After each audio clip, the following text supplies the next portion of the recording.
Hola, seguimos en la Biblia en casa y el versículo correspondiente al domingo 3 de abril de 2022, quinto domingo de Cuaresma, es el siguiente. Como insistían en preguntarles, incorporé y les dijo: el que esté sin pecado, que le tire la primera piedra. Juan 8:7. Sobre el Evangelio de San Juan, pues ya hemos visto muchas cosas porque hemos visto unos cuantos versículos ya. Simplemente citaros que Jesús de Nazaret, la primera parte de Joseph Ratzinger, en las páginas 261 a 283, hace un análisis extenso de lo que él llama la cuestión joánica, es decir, quién es el autor del Evangelio, etcétera, etcétera. Y llega a la conclusión de que ha sido redactado principalmente por un grupo de primeros discípulos de Juan, entre los que se contaría el llamado presbítero Juan, al que aluden algunos padres de la Iglesia y que está atestiguado también y que podría ser el autor de la segunda y de la tercera de Juan. Y esto también vendría corroborado porque hay varias alusiones en el Evangelio según San Juan a que los discípulos luego se acordaron o cuando resucitó se acordaron de lo que dijo, de reconstruir el templo, etcétera, etcétera, etcétera. Es decir, que, en fin, todo está orientado, según Joseph Ratzinger, luego Benedicto XVI, a concluir que a finales del siglo I este grupo de primeros discípulos de primera mano, con testimonios de primera mano de San Juan, que se presenta varias veces a lo largo del Evangelio como un testigo fiel y que ha sido testigo de los hechos que relata, redactan este Evangelio contrariamente a lo dicho por Rudolf Bultmann. Huí de ese hombre, que decía que estaba influido por las doctrinas gnósticas o por el gnosticismo.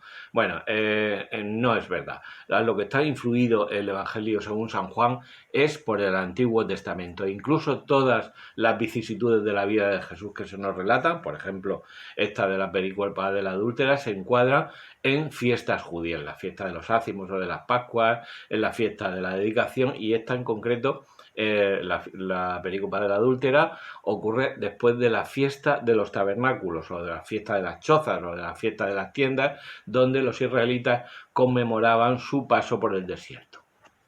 El pasaje completo, como vemos en la edición de la Conferencia Episcopal, abarcaría el último versículo del capítulo 7 y luego el capítulo 8 hasta el versículo 11. Sería la pericopa completa. Y hay un problema, y es que falta en los manuscritos más antiguos, como por ejemplo el papiro 66, que contiene prácticamente todo el Evangelio según San Juan, salvo precisamente este fragmento, y que es muy antiguo, pertenece a la colección Bodmer, o el papiro 75. No aparece ni en el manuscrito sinaítico, ni en el códice sinaítico, ni en el códice vaticano, que son los más, digamos, los que más prestigio tienen o los que más fiabilidad presentan, ¿no? Porque son del siglo IV. Y esto es un problema que se ha tratado de ver, que, por ejemplo, es un episodio que a lo mejor, según, por ejemplo, Castellani, recoge que se ha dicho que se omitió porque el perdonar el adulterio entre los romanos también podría resultar escandaloso o demasiado fuerte, puesto que el adulterio, prueba de hipocresía total de los romanos, el adulterio también era castigado con la muerte en Roma. También se ha dicho que podría encajar al final del capítulo 21 de San Lucas, por algunas cuestiones de vocabulario, pero también esta pericopa presenta expresiones de sabor joánico, como dice en la edición de la Conferencia Episcopal, es decir, que son propias de San Juan, y por tanto pues no hay inconveniente. También se ha dicho que este pasaje encaja también en este lugar porque hace alusión a Juan 8:15, vosotros juzgáis según la carne, yo no juzgo a nadie. Sería como el remate de toda la historia de la adúltera. Todo este pasaje es muy conocido y llama la atención lo primero: solamente traen a la mujer, deberían haber traído al hombre, porque la ley, Levítico 20:10, dice que hay que matarlos a los dos, tanto al adúltero como a la adúltera. Dice nuestro versículo que se incorporó. ¿Cómo estaba? Sentado en la posición del maestro, y está escribiendo en la arena. Probablemente, según se ha especulado, podría estar escribiendo los preceptos de la ley, pero en arena, como diciendo, bueno, estos preceptos son arena, se van a ir, se van a extinguir, porque él es el nuevo legislador, es el nuevo Moisés. Lo de tirar la primera piedra se ha dicho que se basa en Deuteronomio 13:10 o Deuteronomio 17:5, que hacen alusión a que el que ha sido testigo de un crimen contra la Torá es el primero que tira la piedra, digamos, es el que inicia el proceso de la ejecución. Estos dos pasajes, sin embargo, solamente se refieren al delito, al crimen contra la Torá de idolatría, pero no se refieren al adulterio, pero en fin, es la alusión más clara que hay.